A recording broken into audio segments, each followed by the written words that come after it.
ప్రియమైన దేవుని పిల్లలారా, ప్రభు యేసుక్రీస్తు నామంలో మీకు నా వందనములు.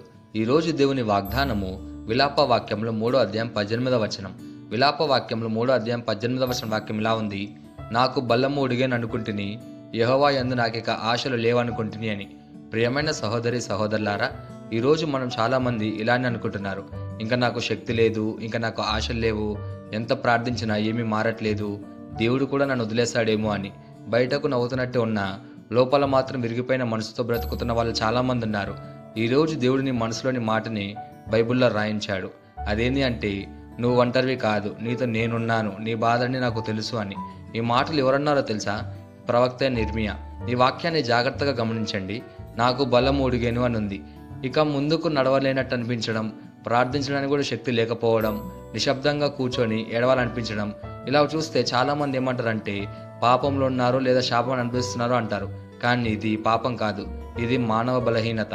ఈ వాక్యం మనం చూడగలిగితే, యెహోవా యందు నాకు ఇంకా ఆశలు లేవనుకుంటుని అని ఉంది. అంటే దేవుడి మీద కూడా నమ్మకం కోల్పోయిన స్థితిలో ఉండడం, ఇక దేవుడు పని చేయడేమో అని అనిపించడం. కానీ ఒక్కటి గమనించండి, ఇది ఇర్మియా స్థితి, దేవుడి నిర్ణయం కాదు. ఈ భావాలు మారుతాయి, కానీ దేవుని వాగ్దానాలు మారవు. ఇర్మియా ఈ మాట చెప్పిన తర్వాత ఏమైందో తెలుసా? కొన్ని వాక్యాల తర్వాతే అతను ఇలా అంటాడు: యెహోవా కృప వలన మేము నశించిపోలేదు, ప్రతి ఉదయం ఆయనకు మన మీద నూతన వాత్సల్యత పుట్టుచున్నది అని. అంటే మన ఆశలు పోయినట్టు అనిపించిన చోటే దేవుడు కొత్త ఆశను మొదలు పెడతాడు. దీనికి ఒక గొప్ప ఉదాహరణ మోషే ఒక గొప్ప నాయకుడు, దేవుని చేత ఎన్నుకోబడ్డవాడు. కానీ మోషే జీవితం అంతా అద్భుతాలే కాదు, అతని జీవితంలో నిశ్శబ్దంగా గడిచిన సంవత్సరాలు కూడా ఉన్నాయి. మోషే 40 సంవత్సరాలు తన మామైన ఇత్రో దగ్గర అరణ్యంలో గొర్రెల కాపరిగా జీవించాడు. ఆ రోజుల్లో మోషే ఏమనుకున్నాడు తెలుసా? నా జీవితం ఇక్కడ అయిపోయింది, నా వయసు అంతా అయిపోయింది, ఇప్పుడు నాకు 80 సంవత్సరాలు, ఇంకా నేనేం చేయగలను అని. అతడు ఒకప్పుడు రాజభవనంలో పెరిగాడు, కానీ ఇప్పుడు అరణ్యంలో ఎవరికి తెలియని కాపరి. అదే సమయంలో మోషే మనసులో ఇది రావచ్చు: దేవుడు నన్ను మర్చిపోయాడేమో అని. కానీ ఆ తర్వాత ఏమైంది? అరణ్యంలోని మండుతున్న పొదలో దేవుడు మోషేకు దర్శనమిచ్చాడు. 40 సంవత్సరాల నిశ్శబ్దం తర్వాత 80 ఏళ్ల వయసులో దేవుడు అతని జీవితాన్ని మళ్ళీ మొదలుపెట్టాడు. అరణ్యంలోకి వెళ్ళిన తర్వాత కూడా మోషేకు అన్నీ సులభంగా రాలేదు. అరణ్యంలో ప్రజలు నిందించారు, దేవునిపై నిందలు వేశారు, మోషేని కూడా తప్పుపట్టారు. అప్పుడు మోషే ఇలా అన్నాడు: ప్రభువా, ఈ ప్రజల భారాన్ని నేను మోయలేను, నేను ఒక్కరినే ఈ బాధ తట్టుకోలేను అని. మోషే కూడా బలం ఉడిగిపోయింది, ఆశలు పోయినట్టు అనిపించింది. అప్పుడు దేవుడు ఏం చేశాడు? మోషేను తిట్టలేదు, నీకు వయసు అయిపోయింది అనలేదు, అలాగే నీతో పని అయిపోయింది అని కూడా అనలేదు. దేవుడు ఏమన్నాడంటే, అతనికి సహాయకుడుగా నిలిచాడు, తన మహిమను చూపించాడు. అతని చేత దేవుడు ఎన్నో గొప్ప కార్యాలు చేయించాడు. ఎలాగంటే ఎర్ర సముద్రాన్ని చీల్చడం, ఆకాశం నుండి మన్నాను కురిపించడం, బండ నుండి నీళ్ళివ్వడం, అలా ఎన్నో గొప్ప కార్యాలు మోషే ద్వారా దేవుడు చేయించాడు.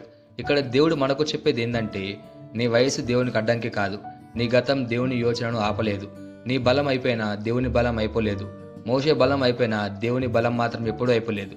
ఈ వాగ్దానాన్ని మన జీవితానికి ఎలా తీసుకోవాలంటే, మొదటిగా బలహీనతను దాచుకోకూడదు, దేవుని దగ్గర నిజం చెప్పాలి. ప్రభువా, నాకు శక్తి లేదు అని ఒప్పుకోవాలి. రెండోదిగా, భావాలపై కాదు వాక్యంపై నిలబడాలి. మనకు అనిపించింది వేరే, కానీ సత్యం వేరే. నీకు ఆశలు లేకపోయినా దేవునికి ఇంకా ఆశ ఉంది. మూడోదిగా, పూర్తిగా దేవునిపై ఆధారపడాలి. నీ బలంతో కాదు, నీ జ్ఞానంతో కాదు, దేవుని బలమే నీకు సరిపోతుంది. ఒక్కటి మాత్రం గుర్తుపెట్టుకో, నువ్వు అయిపోయాను అని అన్న చోటే దేవుడు ఇక్కడ మొదలు పెడతాను అని అంటాడు. ఈ వాగ్దానాన్ని మనం స్వతంత్రించలాగా మనం ప్రార్థన చేద్దాం. మమ్మల్ని మిక్కిలిగా ప్రేమించిన ప్రియ పరలోకపు తండ్రి, నీకే కృతజ్ఞతాస్తుతులు వందనాలు చెల్లించుకుంటున్నాం ప్రభువా. ఈరోజు నీ వాగ్దానం ద్వారా మాతో మాట్లాడినందుకు నీకే ధన్యవాదాలు చెల్లించుకుంటున్నాం ప్రభువా. బలహీనంగా ఉన్న వారిని నువ్వు చూస్తున్నావు ప్రభువా. ఆశలు పోయినట్టు అనిపిస్తున్న మనసులను నువ్వు ఎరుగుదువు. ఇర్మియాను నువ్వు తిరిగి ఆశతో నింపినట్లే, మోషేను నువ్వు మళ్ళీ బలపరిచినట్లే ఈరోజు మమ్మల్ని కూడా నీ కృపతో నింపుము, నీ బలంతో నిలబెట్టుము, నీ ఆశతో మమ్మల్ని లేపుము ప్రభువా. మా బలం కాదు, నీవే మా బలం, మా ఆశ కాదు, నీవే మా ఆశ అని ప్రార్థిస్తూ యేసుక్రీస్తు నామమున అడుగుచున్నాం తండ్రి, ఆమేన్.